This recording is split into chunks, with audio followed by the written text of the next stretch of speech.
diretora da Faculdade de Educação.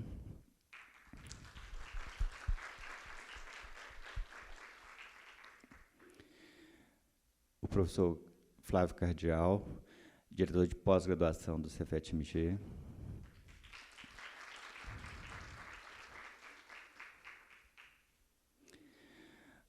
A professora Isabel Frade, do CEALI, da Faculdade de Educação da UFMG.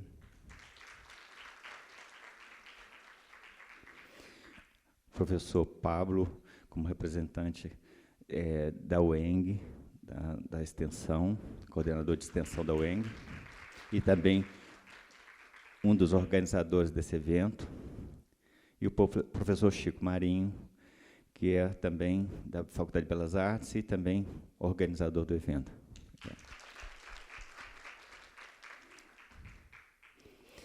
A apresentação aqui é bem rápida e simples, é mesmo para dizer, né, da nossa satisfação em tê-los aqui conosco, aos convidados presentes, aos professores, aos pesquisadores, os nossos convidados palestrantes de hoje, a professora Cláudia Kozak, e dizer o seguinte, que o evento, né, o simpósio, o terceiro simpósio internacional, o sétimo simpósio nacional de literatura informática, a primeira edição dele em Belo Horizonte, em outras edições todas na Universidade Federal de Santa Catarina, sob a coordenação do professor Alquimar dos Santos, aqui presente, que idealizou o evento, criou e o trouxe até o momento. Então, para nós é uma honra sediar aqui em Belo Horizonte esse evento.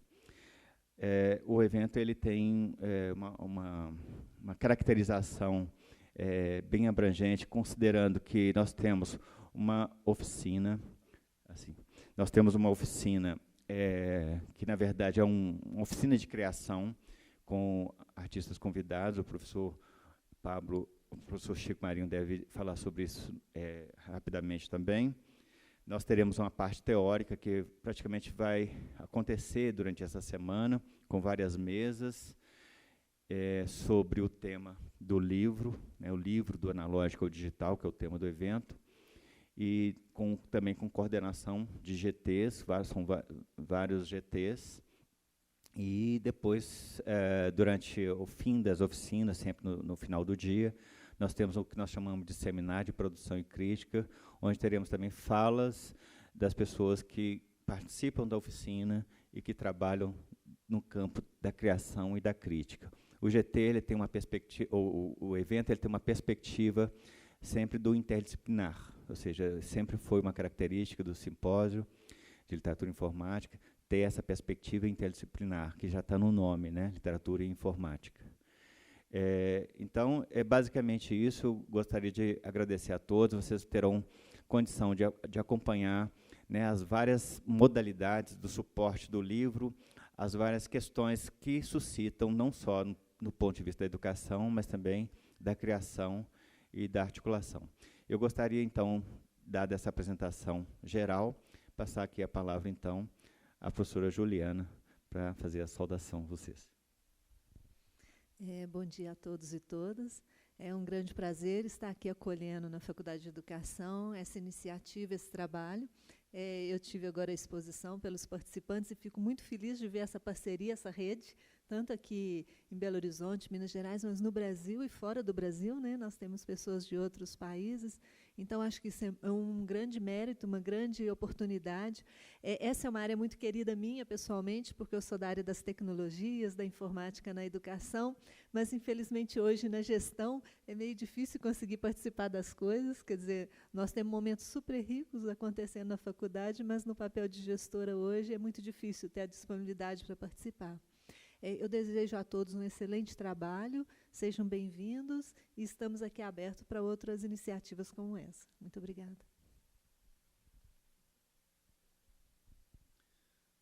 Bom dia a todos. Gostaria de cumprimentar também os colegas de mesa, parabenizá-los por essa iniciativa. Acho que é um evento realmente bastante interessante, particularmente, eu sou da área de ciência da computação e já venho há alguns anos trabalhando com colegas da área de linguística,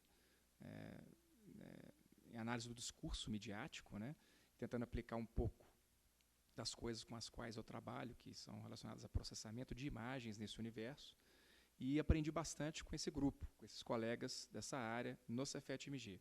O Cefet-MG é uma escola, antiga escola técnica, né, em que tradicionalmente as engenharias foram a grande marca da instituição. E a gente verifica que na última década, em especial, outras áreas, em especial a área de letras, né, vem se fortalecendo muito na instituição. Hoje nós temos mestrado, temos doutorado na área de letras e linguística, e esse movimento pela interdisciplinaridade, que não só na área de letras vem acontecendo, mas em outras áreas também, vem sendo fortemente apoiado por este grupo. Então, fico muito feliz de estar participando aqui hoje e aprendendo um pouquinho sobre tecnopoéticas e outras coisas como essas, e desejo a todos um excelente evento e, enfim, parabéns novamente pela organização do mesmo. Bom dia a todos. Eu gostaria de desejar boas-vindas em nome da direção do CEALI, aos participantes, aos convidados, aos colegas, né? Então, eu gostaria de dizer que o CEALI, Centro de Alfabetização, Leitura e Escrita da Faculdade de Educação da UFMG, vem trabalhando há muitos anos com a perspectiva interdisciplinar, né? Nós temos pessoas das letras, da pedagogia, e com os estudos do letramento, né, o CEALI teve uma atuação bem forte no Brasil. Hoje a gente fala de letramentos, né, e é nesse campo que o nosso interesse se concentra, na tentativa de entender esse letramento digital, né. Temos algumas pesquisas sobre alfabetização digital no CEALI, e temos um grupo de estudos do letramento, de pesquisas do letramento literário, que é um grupo forte também no CEALI, mas nós nunca cruzamos a literatura com as tecnologias, e nós temos um problema aqui que não temos a informática, né? Então, nós estudamos os fenômenos, mas não conseguimos produzir, né? Conseguimos entender as apropriações, os objetos, os suportes, a partir das perspectivas da história do livro e da leitura, que são as nossas referências, e não há como deixar de considerar as novas tecnologias nessa perspectiva da historicidade. Então, este evento do analógico ao digital expressa muito bem a tendência com a qual o CEALI vem trabalhando.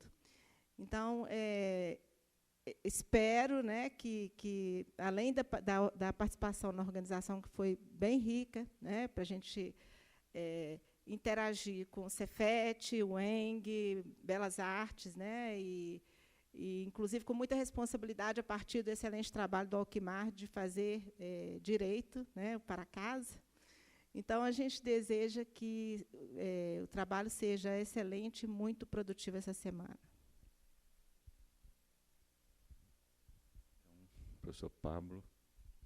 Bom dia a todos e a todas. É um prazer estar aqui também, ter trabalhado com a equipe de organização, mas agora vou falar só das boas-vindas, só em nome da UENG. Eu trabalho na Pró-Reitoria de Extensão, né, com um programa institucional de extensão, e a partir daí, então, que eu viria um representante hoje da UENG.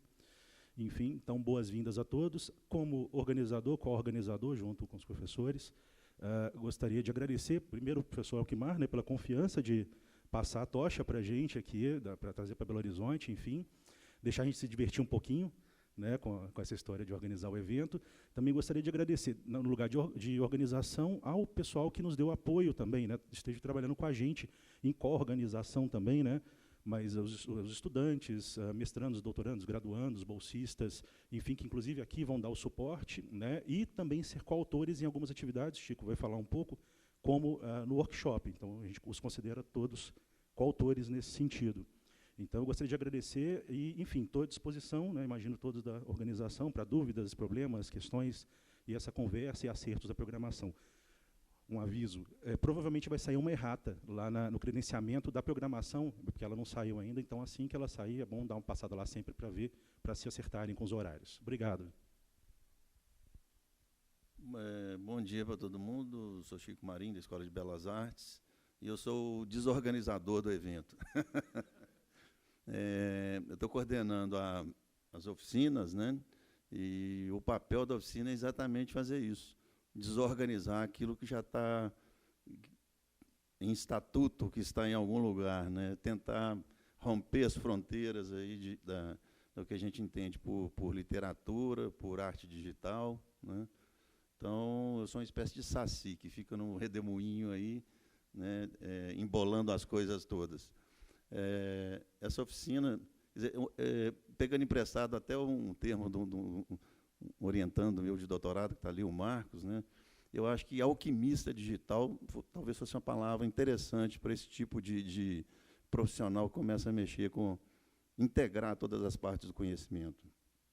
É uma oficina que vai exploratória, né, a gente não sabe o que vai acontecer, então, a gente tem uma pequena base, mas o grande barato é isso, né? A gente não tem um objeto a que procurar. Nós vamos construir esse objeto durante a oficina. Tem uma equipe bacana, né, de alunos, de mestrado, doutorado, de graduação, que vai trabalhar junto com a gente, tem trabalhado há muito tempo. Eles vão nos auxiliar aí nesse trabalho de coautoria, né, dos livros digitais. Bom, qualquer dúvida, estamos aí também para esclarecer, né? Agradeço a presença de todos e vamos lá nesse redemoinho aí, como diz o Guimarães Rosa. Bom, então, nesse momento, feita essa apresentação de abertura, eu vou desfazer a mesa para convidar a professora Cláudia a fazer a sua conferência. Obrigado a todos.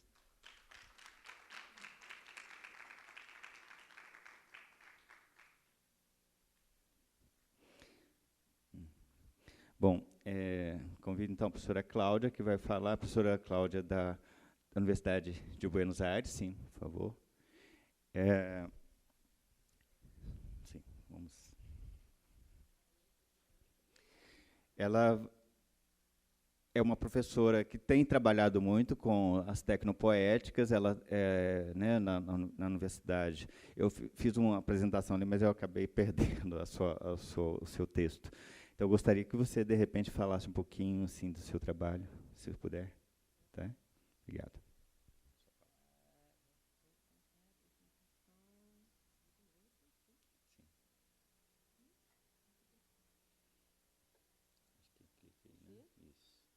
Clica nele. Não. Então, desce.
Olá, bom dia.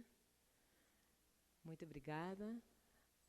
Eu vou falar correto portunhol, mas somente a primeira parte, porque eu escrevi minha palestra em espanhol, então eu vou ler em espanhol devagar depois. Mas eu queria primeiro agradecer a invitação.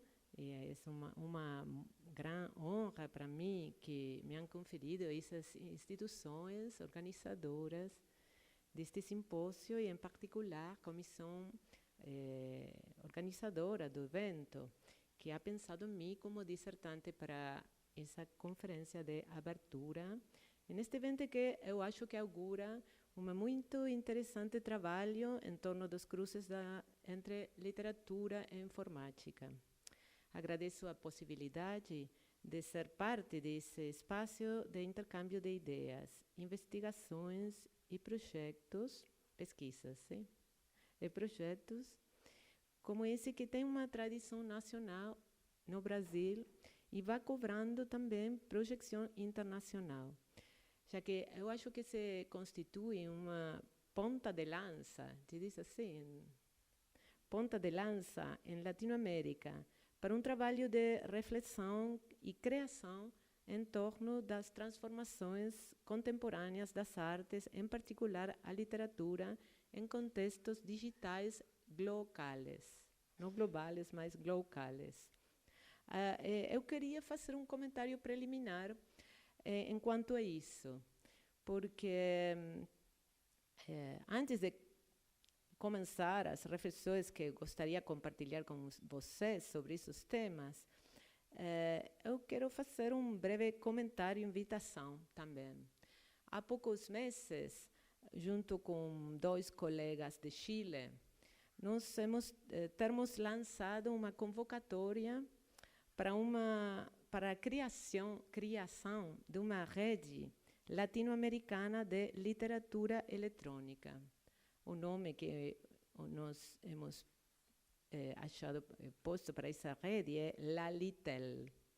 É um espaço horizontal de debate e reflexão que reúna acadêmicos, pesquisadores e artistas que se interessam por temas e obras da literatura eletrônica no contexto latino-americano.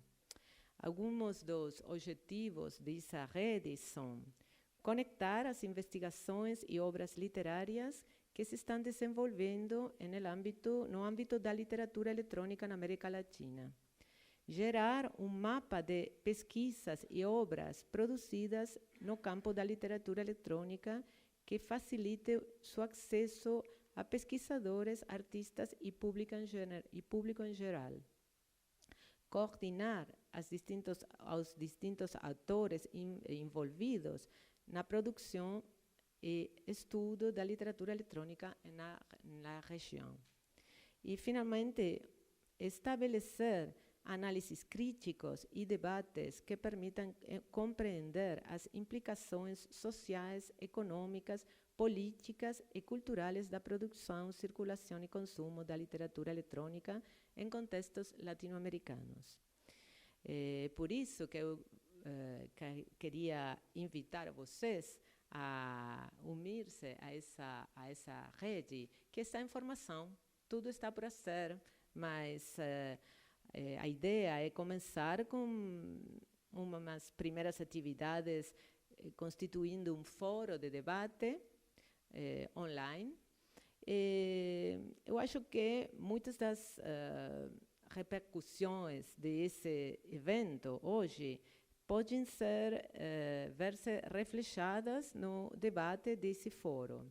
E também a gente programa fazer uma reunião presencial, no online, dos integrantes dessa rede que participem do Festival e Congresso e-Poetry que a gente vai realizar no Buenos Aires em junho de 2015. É por isso que eu invito vocês a participar do e-Poetry, que eu colaboro na organização desse e-Poetry, que é a primeira vez que o festival vai ter lugar na Latinoamérica. Eu acho que é importante isso. Meu trabalho tem que ver com as tecnopoéticas.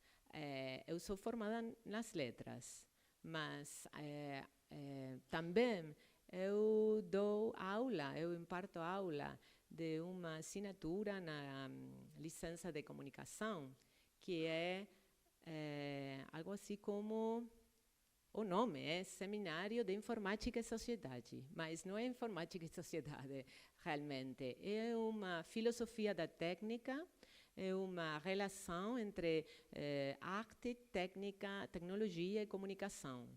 Essa é a ideia que a gente está fazendo agora nesse curso, mas também eu imparto aula de literatura do século XX. E é por isso que eu junto as duas coisas. Ok, vou ler em espanhol. Minha apresentação não vai ser somente sobre literatura eletrônica latino-americana esta vez.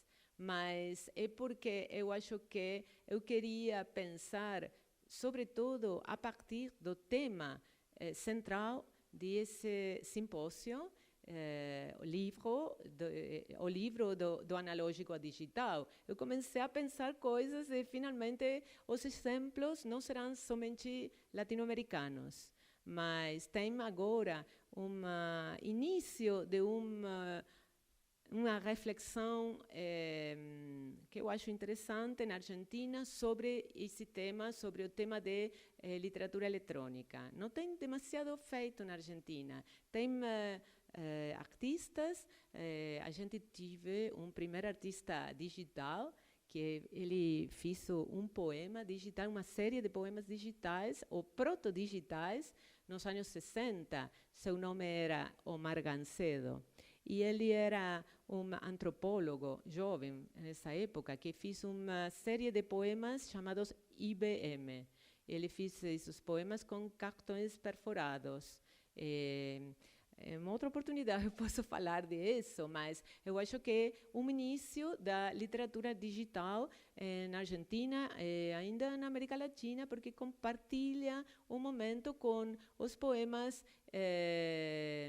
que fez aqui no Salvador, Arthur Salvino de Souza, nos anos 70, 72.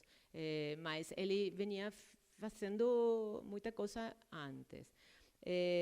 Nos anos 80, nós temos na Argentina alguns poetas digitais que foram como os iniciadores da poesia experimental digital na Argentina, pouco ligada com videopoesia. Deles é químico de profissão, pesquisador na CONICET, que é como é que é aqui? CNPq, em química. Ele é Fábio Doktorowicz. Também tem Ladislao Pablo Giori, que é engenheiro eletrônico, que fez uma poesia digital nos anos 90. Eles fizeram nos anos 90 poesia digital, mas eles não são os protagonistas mais centrais agora da cena da literatura digital na Argentina, porque eles trabalham de outras coisas, engenheiro eletrônico, químico. Tem uma nova geração de poetas ou artistas eletrônicos que fazem coisas com as palavras. Belén Gache é uma delas, muito conhecida, mas também eu gostaria de falar de Iván Marino, que é artista visual, é videasta originalmente, mas ele tem poesia digital também. Ele trabalha com a palavra também, com a imagem, animação. Ele faz poesia generativa, algorítmica, particularmente, especialmente, e outros. Ok. Mas hoje eu vou falar do livro do analógico a digital. Eu vou passar a falar em espanhol. Mi comunicación se llama De libros y otras monstruosidades en el dominio digital. Y lleva 2 largos epígrafes, y espero sepan disculpar porque son largos. El primero es de Walter Benjamin, del año 1928, y dice: ahora todo parece indicar que el libro, en esta forma heredada de la tradición, se encamina hacia su fin. La escritura, que había encontrado en el libro impreso un asilo donde llevaba su existencia autónoma, fue arrastrada inexorablemente a la calle por los carteles publicitarios y sometida a las brutales heteronomías del caos económico. Si hace siglos empezó a reclinarse gradualmente, pasando de la inscripción vertical al manuscrito que reposaba inclinado en los atriles para terminar recostándose en la letra impresa, ahora comienza, con idéntica lentitud, a levantarse otra vez del suelo. Ya el periódico es leído más vertical que horizontalmente. El cine y la publicidad someten por completo la escritura a una verticalidad dictatorial. Y antes de que el hombre contemporáneo consiga abrir un libro, sobre sus ojos se abate un torbellino tan denso de letras volubles, coloreadas, rencillosas, que sus posibilidades de penetrar en la arcaica quietud del libro se ven reducidas. Pero no cabe la menor duda de que la evolución de la escritura no quedará eternamente ligada a las pretensiones de dominio de una actividad caótica en la ciencia y en la economía, y de que más bien vendrá el momento en que la cantidad se transforme en calidad, y en que la escritura, que se adentra cada vez más en el ámbito gráfico de su nueva y excéntrica plasticidad, se apoderará de golpe de los contenidos objetivos adecuados. Ese era Walter Benjamin, 1928, y un pequeño epígrafe de Jorge Luis Borges, de 1930. Ahora quiero acordarme del porvenir, y no del pasado. Ya se practica la lectura en silencio, síntoma venturoso. Ya hay lector callado de versos. De esa capacidad sigilosa a una escritura puramente ideográfica, directa comunicación de experiencias, no de sonidos, hay una distancia incansable, pero siempre menos dilatada que el porvenir. Releo estas negaciones y pienso, ignoro si la música sabe desesperar de la música, y si el mármol del mármol, pero la literatura es un arte que sabe profetizar aquel tiempo en el que habrá enmudecido y encarnizarse con la propia virtud y enamorarse de la propia disolución y cortejar su fin. Ahora lo mío. Con apenas un par de años de diferencia, dos escritores lejanos entre sí geográfica e ideológicamente, pero quizá inesperadamente cercanos, se interrogan en su ahora acerca del porvenir de la literatura y del libro en el marco de las grandes transformaciones de la cultura occidental bajo el vendaval del siglo XX, con su carga de antagonismo, excitación nerviosa y sensación de un vuelco de la historia. Dos escritores lejanos, pero contemporáneos y cercanos en muchos otros sentidos. Ambos son modernos, como podían serlo intelectuales occidentales que habían transitado años centrales de formación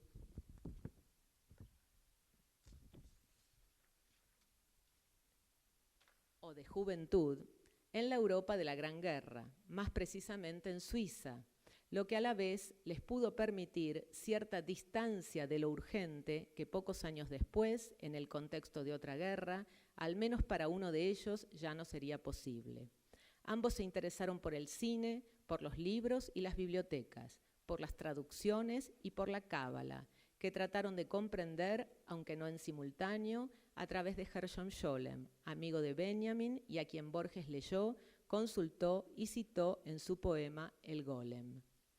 Trataremos de aprender en un movimiento expansivo, a partir de los dos epígrafes que nos han servido de antesala, las derivas de expansión de la literatura hacia un fuera de sí, en este caso representadas por la migración del texto y de lo literario desde el libro impreso, con sus letras pegadas horizontalmente a la página, acostadas sobre ella, como sugiere Benjamin, hacia una verticalidad plástica y excéntrica, fuera de centro, que busca una tridimensionalidad quizás utópica en la que anida, sin embargo, un impulso literario que no se desvanece del todo, aunque corteje, como quería Borges, su propia disolución. ¿Hacia dónde se expande y disuelve la literatura en nuestro ahora? Podríamos responder, hacia el dominio informático, llamémoslo digital, esto es, hacia el entorno, el ámbito, el territorio y la dominación digital. En la trama etimológica del dominio, que vincula territorio y poder, el domine, señor, es quien detenta el poder en la casa y su ámbito de incumbencia, el dominio digital ciertamente se reconoce en nuestro presente como ámbito de incumbencia de la vida misma, si bien no para todos los habitantes del planeta, al menos sí para una amplia parte de los mismos. Lo digital constituye nuestra vida en tanto que vida que acontece en un tiempo y espacio, y de allí las innumerables tareas cotidianas que realizamos digitalmente, entre ellas leer y escribir. Y en tanto vida biológica, que cada vez más se hace posible en el mismo ámbito dominio digital. Extremando así el argumento, diré entonces que la literatura se expande no solo hacia el dominio informático, sino también hacia el dominio bioinformático, lo que trataré de argumentar a partir de uno de los ejemplos que comentaré más adelante. Pero antes, me voy a detener en algunos modos de ver para poder acercarnos más ajustadamente a un asunto como este. Inscribo esta mirada en un pensamiento sobre la técnica que no la sabe instrumento neutro disponible para cualquier uso, sino con formación histórica, lo que significa forma, orientación y sentido hacia o contra el cual trabajan las distintas vertientes de las tecnopoéticas contemporáneas. Me ubico también en la necesidad de reactualizar el concepto de una crítica de la cultura tecnológica, entendida como una teoría crítica de la cultura que no se conforma con lo dado, porque espera que muchas cosas puedan aún ser transformadas en la vida. Así, la crítica de las tecnopoéticas contemporáneas que postulo focaliza en prácticas tecnoartísticas que ensayan modos de asumir una potencia de negación, si bien inestable, al interior de ese mundo tecnológico convertido en atmósfera y que con gran frecuencia se subjetiva a sí mismo en sentido tecnologista, instalando un presente continuo disfrazado de futuro en la novedad tecnológica. Con todo, recuperar la postulación de una teoría crítica de la cultura que sostenga la necesidad de un arte reintegrado a los procesos materiales de la vida, pero negador de los objetivos hegemónicos desplegados en esa materialidad llamada sociedad tecnológica avanzada, según los términos en que pensadores de la teoría crítica como Adorno o Marcuse podrían haberlo llamado, implica en nuestro ahora reevaluar si aún es posible sostener una noción de autonomía del arte, como lo que hicieron ellos, en los que el arte pudiera quedar por fuera de esa atmósfera totalizante. Si por una parte tanto Adorno como Marcuse consideraron el arte modernista autónomo como única opción de sostenimiento de esa potencia de negación, a partir de constituirse como un arte cuya función social fuera su no función, de modo de no ser recuperada por el mismo sistema al que niega, si por otra parte Benjamin tensionó tales argumentos en busca de una salida del arte de su autonomía a partir de su propia materialidad técnica, en la actualidad los procesos socioculturales propios de la globalización informacional dejan poco margen para un pensamiento de la autonomía en el arte en sentido estricto. A cambio de ello, sin embargo, podríamos sostener la recuperación de un pensamiento de lo nuevo tecnopoético como acontecimiento, aunque contrario a una novedad tecnológica, que bien podría ser considerada en términos de lo que Adorno y Benjamin han conceptualizado como tiempo de lo siempre igual, das Immergleiche en alemán. Ese tiempo inmóvil que aparenta lo nuevo, cuando más bien reinstala una y otra vez lo mismo en la lógica de la mercancía, o para decirlo con palabras de nuestro epígrafe, sometido a las brutales heteronomías del caos económico. De tal manera, nos ubicaríamos en el instante de peligro que acontece cuando el arte y la técnica intentan asumir la tensión con la que nuestra época los interpela, entre un tecnologismo más bien vano, atado a una heteronomía mercantil, y la potencia de indeterminación que se abre hacia lo nuevo en toda creación. Si tanto el arte como la técnica pueden ser entendidos como regímenes de experimentación de lo sensible y potencias de creación del artificio humano en el mundo, en ese instante de peligro nos convertimos en monstruos, aquellos que muestran la capacidad humana de salirse de sí al punto de crear lo inédito. Por una parte, en sentido cotidiano, lo monstruoso sería aquello que aterra porque muestra lo que se sale del orden natural. Hay incluso quienes sostienen que la palabra monstruo no sería un derivado de mostrar, en latín ego monstruo, yo muestro, del verbo monstrare, sino de advertir, ego moneo, del verbo monere, una advertencia de los dioses respecto de las posibilidades de lo existente. Por otra parte, y en otro sentido, como sostiene el pensador alemán Peter Sloterdijk, al argumentar en relación con el cambio ontológico al que estaría conduciendo el propio desarrollo del dominio bioinformático, cito, lo ontológicamente monstruoso consiste en que, en torno a un ser no divino, todo se convierte en mundo. Pero convertirse en mundo, hacer mundo, es, como ya queda dicho, lo que han hecho siempre tanto el arte como la técnica, y redoblando la apuesta en función de la argumentación que estamos aquí desarrollando, diríamos que más aún lo hacen cuando lo muestran. Un arte que se muestra técnico, una técnica que se muestra arte. Porque si bien arte y técnica resultan codependientes, no todas las zonas del arte ni todas las épocas ponen de relieve esa confluencia. Tecnopoéticas, arte tecnológico, poéticas tecnológicas, artes tecnotransmediales son algunos de los nombres para las zonas del arte que sí lo hacen.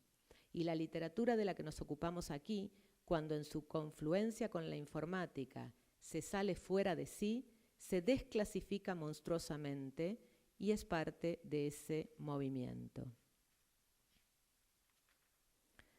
Al menos desde el umbral del siglo XX, anticipado con una tirada de dados, la literatura inició el camino de su propia desclasificación monstruosa.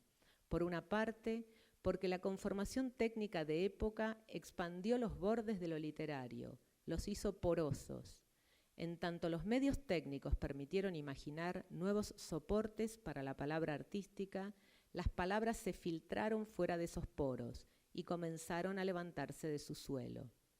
Pero por otra parte también, porque el libro, como medio organizador de saberes, comenzó a extraviar su rol en la cultura. Perdió su papel, convendría tal vez decir, y al hacerlo, dejó de contener y orientar los deseos. La tesis poshumanista planteada por Sloterdijk explica en parte la expansión, desclasificación, disolución de la que hablo. El siglo XX, el siglo del crimen, al decir de Alain Badiou, terminó de quebrar el consenso guardado en los libros como legado de amistad y humanización, y por tanto como modelo alfabetizador, educador que sustenta la posibilidad de una vida en común. Para Sloterdijk, históricamente considerado, el humanismo ha llegado a su fin en el siglo XX, en el momento en que la anterior sociedad de amigos que se envían cartas deja lugar a la sociedad más mediática y correlativa a dos vinculaciones políticas: la radio en relación con la Primera Guerra Mundial y la televisión en relación con la Segunda. ¿Será la tercera la vinculación digital? Afirma el autor en otro texto. Hablar y escribir en la época de los lenguajes digitales y las transcripciones genéticas ha perdido por completo el sentido que le era familiar.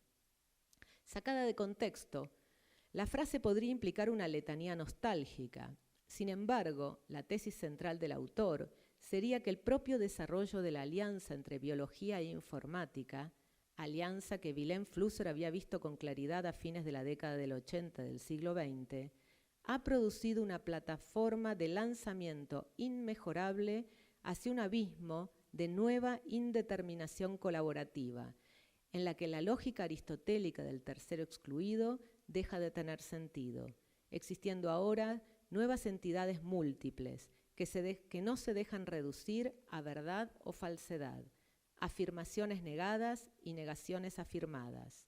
Frente a la abismal evidencia respecto de los humanos como nuevos hacedores de soles, esto es, creadores de nuevas formas de vida no atrapadas en viejas tipologías, Sloterdijk se sostiene en una nueva ontología en la que la existencia podría ser completamente irreductible al dominio de lo uno sobre lo otro, puesto que todos seríamos ya absolutamente otros, es decir, monstruos. Esa potencialidad poshumana nos deja, en efecto, sobre el borde de un abismo frente al cual nos quedamos aparentemente paralizados, inmóviles. Pero la sociedad en la que vivimos es más inercial de lo que parece. Se mueve hacia adelante por costumbre de dejar hacer a quienes ya hacen lo que hacen. Por eso Flusser sostenía en relación con estas cuestiones que los artistas no debían abandonar la técnica a los técnicos. ¿Pueden entonces las tecnopoéticas digitales experimentales caminar hacia ese tipo de intervención? ¿Hasta qué punto el exilio del libro hacia el dominio digital implicaría una nueva ontología colaborativa en la que lo dominador pueda ceder su lugar frente a una apertura del acontecimiento? Con vistas a no salirme del eje temático propuesto para este simposio y con la esperanza de que esta sesión de apertura pueda depararnos debates posteriores, elegí algunos libros exiliados de su soporte habitual que convergen en el dominio digital. Hagamos un recorrido por algunos de esos libros exiliados para ver a qué nos enfrentaríamos. El primero de ellos, muy reciente, publicado este mismo año, se titula Cuaderno de composición.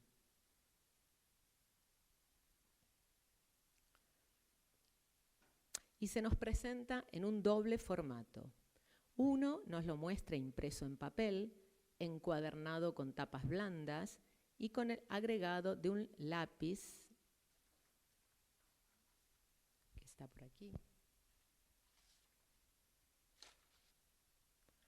de un lápiz y una borracha, que va aquí, pegado.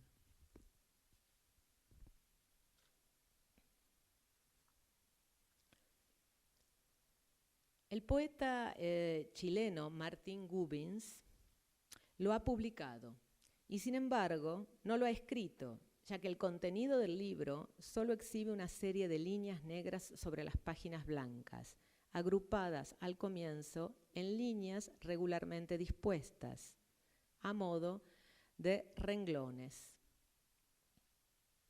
que van poco a poco reagrupándose hasta ir disminuyendo en cantidad a medida que se pasan las páginas, hasta desaparecer en la última. Se diría un cuaderno vacío. Aquí tenemos las páginas, todas juntas. Con todo, hay un segundo formato que nos hace ver que el cuaderno no estaba vacío, ya que se presenta también el poeta en cada performance que realiza con una animación sobre pantalla del libro.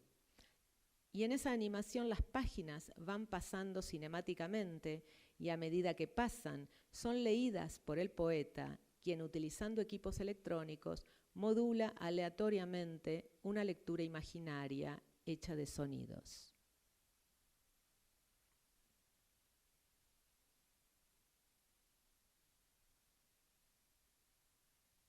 ¿No tem sonido?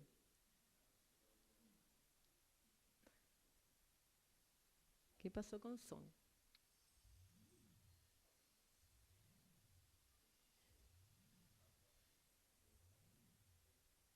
A graça é o som, justamente. Porque ele lê, ele inventa uma leitura de seu livro.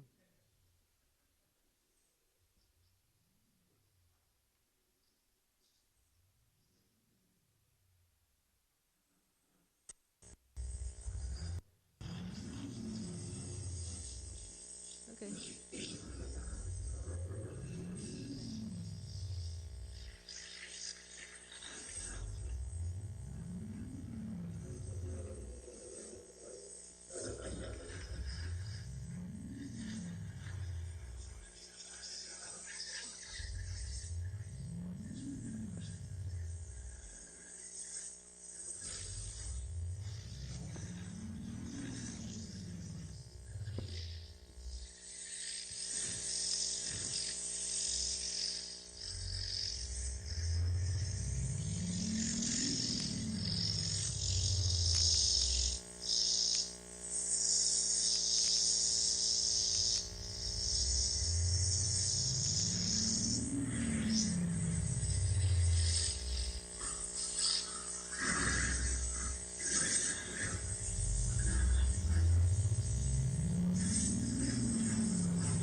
Ok, voy a cortar eso para pasar al segundo ejemplo. El segundo libro, fuera de sí, es Between Page and Screen, de la poeta Amaranth Borsuk y el programador Brad Bowes, publicado en 2012 en los Estados Unidos, aunque previamente realizado como libro de artista artesanal en una edición limitada de 12 ejemplares impresos en letterpress y cosidos a mano. Tampoco en este libro encontramos el texto a leer. Cada página contiene un cuadrado en cuyo interior se presentan figuras geométricas en blanco y negro que, para ser leídas, deben ubicarse frente a una webcam, la cual, en vinculación con el sitio web betweenpageandscreen.com, capta las figuras para convertirlas en poemas. Como las figuras son decodificadas en la misma pantalla que muestra a la persona que sostiene el libro, semejan el efecto tridimensional de huida de la horizontalidad de la página. Más allá de la fascinación que ejerce en general esta tecnología de realidad aumentada, también en este caso el libro se realiza como una performance, ya que toda lectura requiere de un cuerpo no solamente que sostenga el libro, sino más bien que se comprometa en movimientos que amplíen las posibilidades de percepción de los textos que van emergiendo. Complementariamente, considero que cuando Amaranth Borsuk realiza sus propias lecturas públicas, al igual que en el caso de Martin Gubbins, el libro adquiere una cualidad sonora que le es también fundamental. Voy a mostrar ahora un video promocional, no es el artista lendo su libro. Tenemos otro video que es online, que eu acho que é melhor, mas isso é a ideia do livro.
Ok.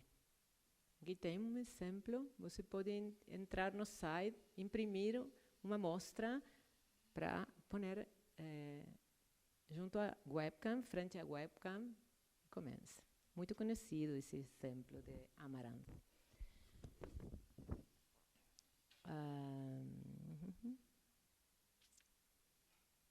Si como sostenía Benjamin, el reclinarse de la letra sobre el papel fue un largo movimiento histórico desde una previa verticalidad, esa verticalidad tuvo que ser correlativa de una danza y por lo tanto también de la voz, del recitado y del canto. No es de extrañar entonces que cuando se comienza a transitar el camino inverso, la palabra vuelva a confluir con el cuerpo, el movimiento y la voz. Dicho de otro modo, en ambos libros, no escritos sobre papel, en ambos libros en los que la palabra se escatima y diluye, el texto primero desaparece para luego hacerse cuerpo. Para retomar los planteos del comienzo de esta presentación, si la literatura se escapa del libro, una de las formas de hacerlo es cobrando cuerpo, incluso cobrando vida. Y como sostuve también que la expansión de la literatura hacia un fuera de sí no se daba actualmente solo en el dominio informático, sino bioinformático, querría presentarles ahora un tercer libro exiliado que se hace cuerpo, o al menos se hace orgánico. Se trata de la serie de los libros del proyecto Cryo Books Archives de la artista canadiense Tanya Duff. En palabras del artista, consiste en un proyecto de arte biológico que utiliza cultivo tisular y encuadernación en piel humana. Por chocante que parezca, los libros encuadernados con piel humana no son nuevos en la historia del libro. Existen ejemplares de esta naturaleza en gabinetes de libros raros de prestigiosas universidades, muchos de ellos tratados de anatomía, pero también libros de poemas o autobiografías. Esta técnica tuvo, al parecer, cierta popularidad, al menos entre los siglos XVII y XIX. En este caso se trata de tejido humano cultivado en el laboratorio a partir de células, explica la artista. Usando técnicas de ingeniería de cultivo de tejidos, tales como la transfección y procedimientos de teñido inmunohistoquímico, imágenes del virus de HIV, uno de los lentivirus conocidos en humanos, fueron incorporadas en las tapas de tejido, de piel. Los libros se cosieron junto con papel de archivo mediante puntos quirúrgicos y suturas sintéticas absorbibles. Los tomos se exhiben en un cryobook dentro de un pequeño freezer móvil hecho con forma de biblioteca portátil. En este caso, los cryobooks se muestran en los estantes observables a través del cristal. Cuando no está en uso, la biblioteca portátil se desmonta y se guarda en un congelador biomédico a menos 80 grados de temperatura. Como en los libros anteriores que he comentado, tampoco aquí podemos leer el texto. Ciertamente, mucha literatura digital contemporánea enfrenta a sus lectores con el desafío de legibilidad implicado en una textualidad que se esfuma, se borra, se cubre o desaparece. En fin, con una textualidad que, como afirmaba Borges, corteja su fin. Y de hecho, en este caso, no se trata exactamente de texto en palabras el que desaparece o aparece, pero sí de texto tejido que a la vez se hace presente y contiene su propia desaparición, puesto que para conservarse debe ser congelado y cualquier interacción con él por fuera del freezer le depararía un tiempo bastante limitado. Aún sin palabras, los libros producidos de ese modo no se alejan del campo semántico ligado a la textualidad. Para la artista, así como puede decirse que todo texto se vincula con cierta información, los cryobooks también lo hacen. El tejido cultivado porta, contiene y transmite la información genética de las células que le dieron origen. Asimismo, en sus cubiertas de piel, estos libros portan imágenes como habitualmente muchos otros libros de artista. Sostiene Duff, los cryobooks introducen una lectura semiótica disruptiva al provocar un encuentro visceral.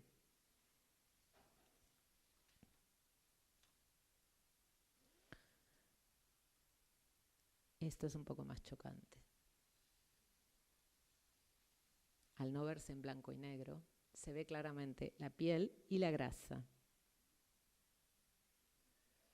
Y aquí tienen cómo se ve el diseño de este artista, Vincent Chevalier, realizado especialmente para el proyecto. Les paso un poquito de un video del artista explicando su obra y mostrando su biblioteca portátil, que esa es una de las cosas más interesantes que tiene el proyecto, porque explica en otra parte que en Canadá se utilizaban estas bibliotecas portátiles para llevar a personas que trabajaban en faros muy distantes, etc. Bueno.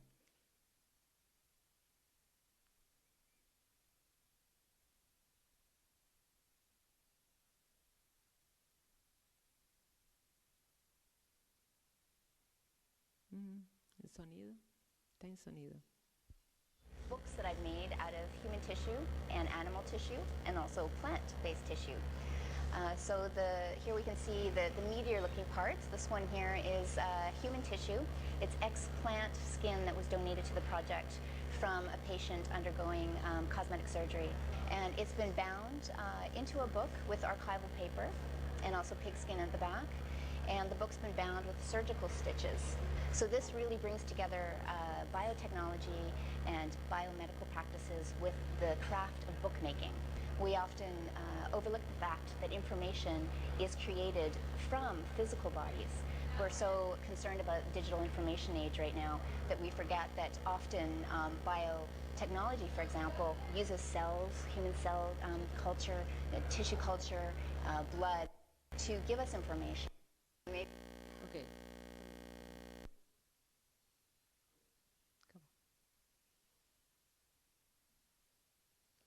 En fin. Para finalizar, con este ejemplo estoy extremando la expansión de la literatura y del libro en su dominio digital, pero quizás sea solo para no dejarla acomodar.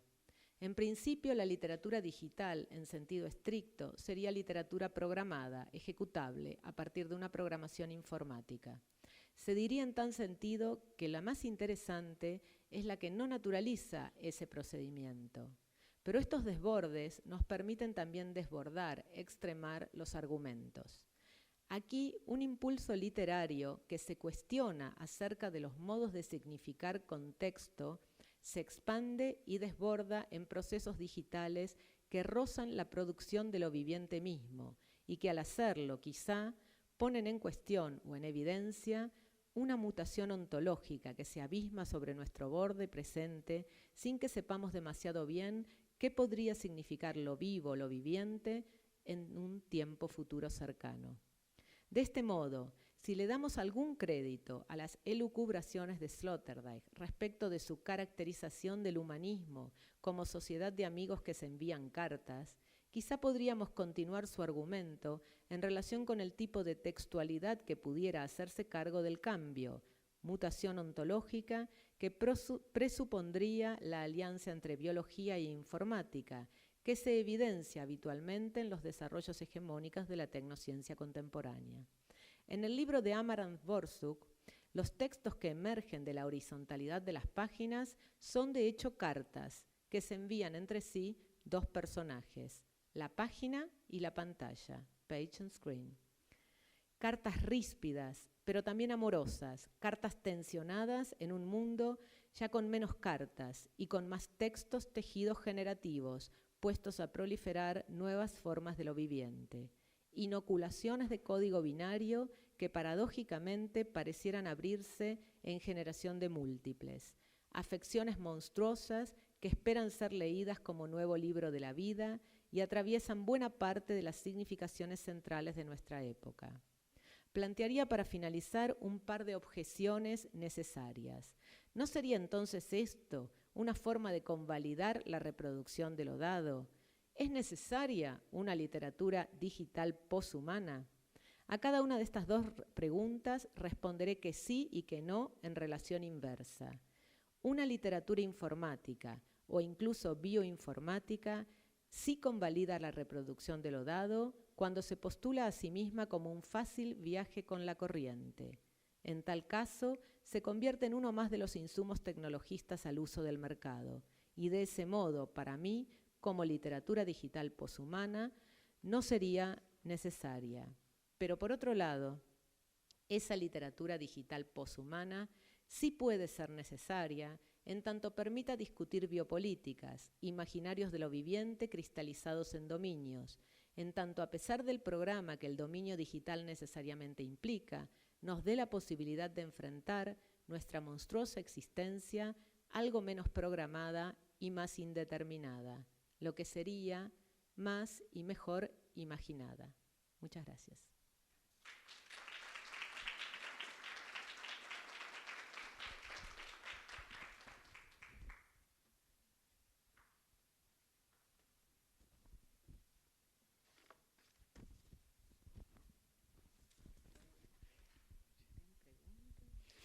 Queria agradecer muito a Cláudia por essa belíssima e provocante apresentação. Embora nós estejamos com um tempo assim mais próximo do início dos GTs, nós vamos ter também um café ali.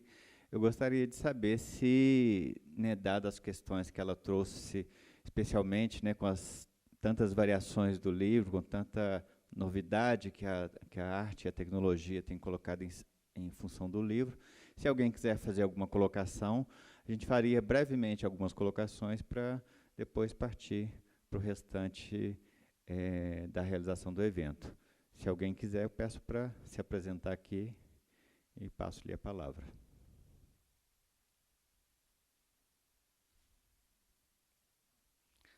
Acho que não, né? Então, para não haver mais atrasos, a professora vai estar aqui conosco durante o período do evento. Acho que essa conversa ela vai retornar em outras mesas.